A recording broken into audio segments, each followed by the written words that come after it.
जय श्रीराम मंडळी. आज अशा सुप्रसिद्ध शहर नागपूरचा फेरफटका मारण्यासाठी आम्ही निघालो होतो बाहेर. आम्ही नागपूरला राम राम करून आम्ही चाललो होतो पुढच्या वाटेला आणि पुढे जाऊन दिसली हवेत उडणारी रेल्वे. हवेत उडणाऱ्या रेल्वेच्या पुलावरून आम्ही असं पुढे जाताना समोर जाऊन दिसली होम मिनिस्टर यांची मानाची खुर्ची. त्यांना मानाची खुर्ची घेऊन खूप आनंद झालेला आहे.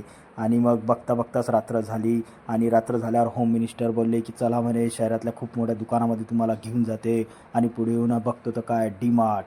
तर डीमार्टमध्ये आम्ही जाऊन म्हटलं आज 2 करोडमधले थोडेसे पैसे कमी करायचे. तर छोट्या वस्तू सोडून मोठ्या वस्तूवरती ताव काढून 2 किलो सुकामेवा घेऊन म्हटलं काळ्या आणि पांढऱ्या टी शर्टमध्ये कॉम्पिटिशन करू.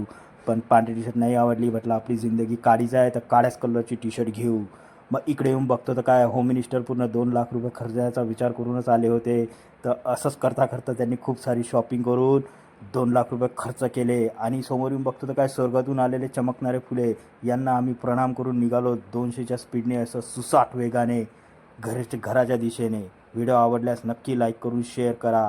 धन्यवाद. जय